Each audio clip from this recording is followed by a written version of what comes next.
what were some of the biggest realizations or potentially challenges that you encountered, over the course of those years working in pro sports and up until today?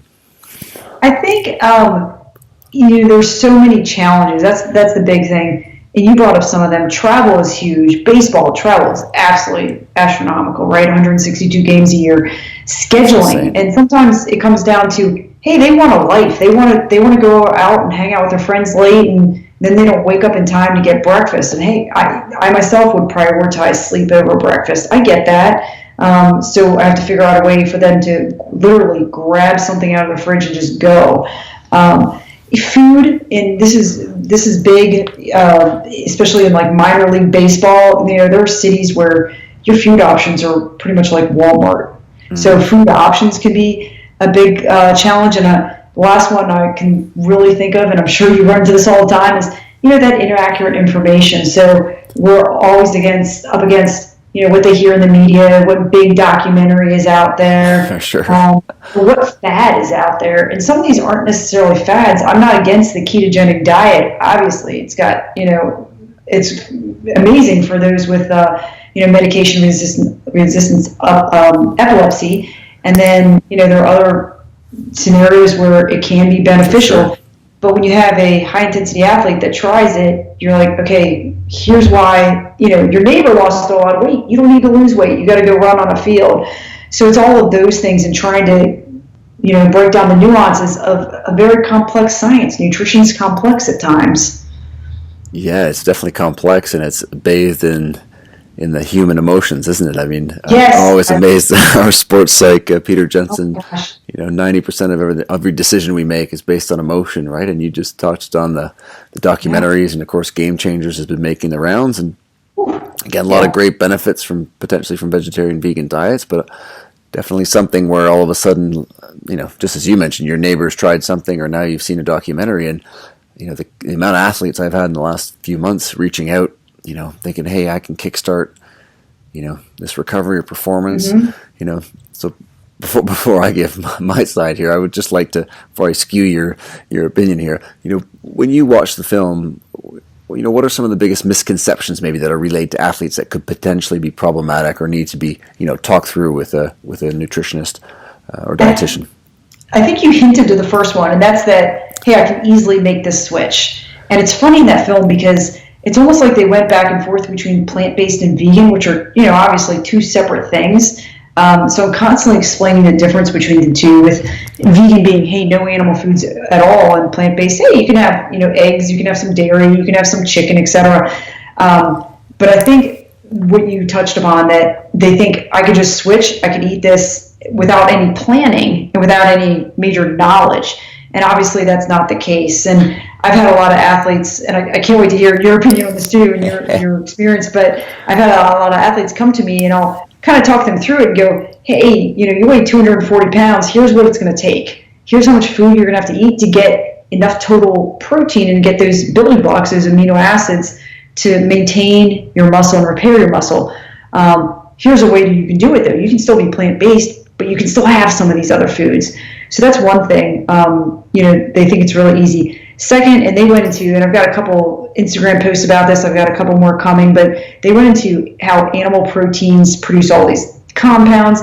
They mentioned advanced glycation end products, TMAO, heterocyclic amines. Those are very complex topics, and they're not very cut and dry. And we don't have research on every animal food and the production of these compounds. So that's another one. There's no consensus at the moment. And watching the film, it seemed like there was a consensus to the viewer if they weren't up to speed, right? Oh, very much so. And then the other huge one that I find in a lot of documentaries is that they say, hey, just make this switch and, you'll feel better, and all these miraculous things will happen. And as I always say, is it really the fact that you went vegan, or is it the fact that you stopped eating Fritos, drinking beer, and drinking soda, and now you're actually eating something that has color in it?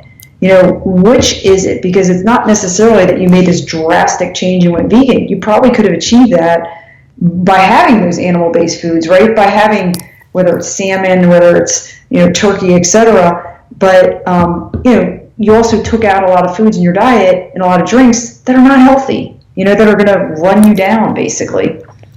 Yeah, it's amazing how removing that processed food is just becomes part and parcel with most changes to a different diet, and particularly, vegan, vegetarian, or plant-based diet. And the term plant-based is also, incredibly confusing because, I mean, any Very athlete who's much. eating 15% of their 15% of their diet is protein, even if they're, let's say, 1.6 grams per kilo of protein intake. I mean, they're still effectively plant-based if they're eating a lot of vegetables. And so I think it's very they're almost trying to straddle that line, because it almost seems like they're, as someone who was 20 years ago, I was a vegan, and I understand the arguments well, and it's obviously tremendously helpful to eat a lot of vegetables. And it's funny how it's always presented as a bit of a false dichotomy between you either eat only animal products or you eat only vegetables. Yeah, it's crazy. And I agree with you on plant-based.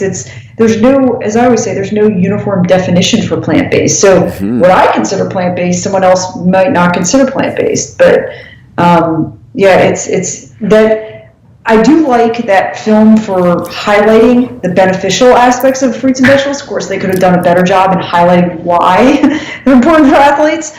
But because they were so focused on like, hey, eat this, not that approach. Don't eat meat, eat this. But I do like the fact that that conversation has started about, here's why you need some color in your diet. I mean, I have seen athletes over the past 2 years, especially after they get injured. After that What the Health movie, that was another one, but where they've started to actually, you see them at the salad bar now, or you'll see them asking for spinach in their omelet, and I'm like, oh, okay, wow, you've made some major strides. Absolutely. I think that's such a great, eating more vegetables is phenomenal for most people most of the Yes. time. And so I think that was one of the great messages of the film. I think debunking a lot of the, misnomers around soy protein intake as well. I think that's definitely one that comes up often.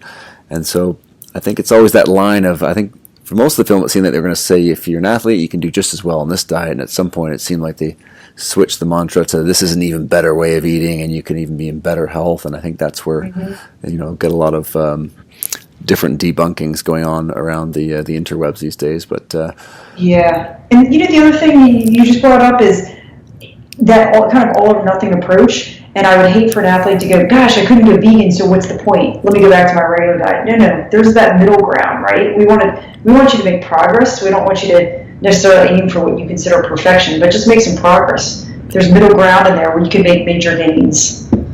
for sure, and as you mentioned there as well, just that period of even experimentation. If someone wants to jump on for a little period, and all of a sudden they're eating more lentils, or they're eating more salad, or they're eating more broccoli, and now we've scored a win there from this Huge period. win. So that's a big potential win there. Yeah, huge win. Lentils, one of my favorite foods. Amazing. Well, listen, performance nutrition, obviously, in the last 20 years has really exploded. In the last 10 years, even more so. Where do you see the evolution of performance nutrition, sport dietetics going in the next 5 or 10 years? I see it becoming more individualized. I have more and more athletes asking for these specialized blood tests, or they want to know about their microbiome, which I don't think we're there yet with, the microbiome, and because everybody's is, different. It's not like yours is going to be the exact same as mine. That's kind of a misnomer that's floating out there.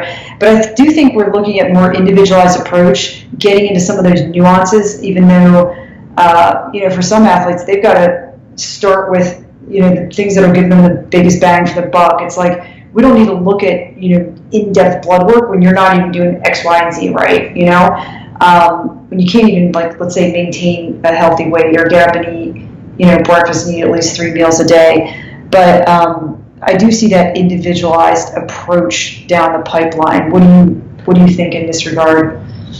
Yeah, I think it's very true in the sense of we're always going to have those pillars that we need to, fundamentals, big rocks, if you will, that we need to get into all the athletes. But there's definitely, once those are sound and solidified, that personalization part is huge. And, like you mentioned before, I mean, in terms of doing research studies, it's incredibly difficult to be able to tease a lot of these things out. And I think with the use of continuous glucose monitors and things like that, we can start to get a little bit of a glimpse of how, one individual might react a certain way to a food, whereas another might not. And some of the genetic tests as well, obviously there's a lot of associations with a lot of the genes, but some of the ones that are coding for things like caffeine metabolism and things like that are more actionable.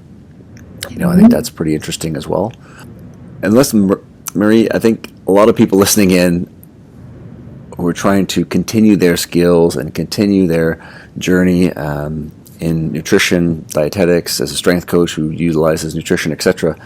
What's one tip that you would give someone who's trying to continue to add tools to their toolbox and expand their knowledge in nutrition? Ooh, that's a good one.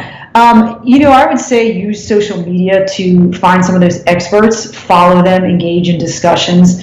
I think actually that's a great way to learn now. I get this question a lot, and I'm like, there is no one single resource on the web or one single credential. Or I hate to say it because I'm the lead author on a textbook, but I don't think there's one single textbook out there that will do you justice. But if you follow people like you, if you follow all these people who are experts in the field, and some of these PhD scientists, they're very engaging with their discussion, their information they put out there, and I think that's a great way to continue to learn. Yeah, great piece of advice. I mean, there's obviously a lot of noise out there in the Twitterverse, but there's, as you mentioned, there's a gold mine as well, and all these experts who now you can talk to directly, and with technology, get people like yourself on the podcast to share your insights is phenomenal, and so definitely. And that's another one. Listen to podcasts like yours. I mean, you got great guests. I think podcasts. It's funny. I tend to read, but I've gotten into podcasts because I can listen to them on my today hour and a half commute home. So it's a great way to download them, and wherever you are, you have that information. You can rewind it. Podcasts are incredibly helpful as well.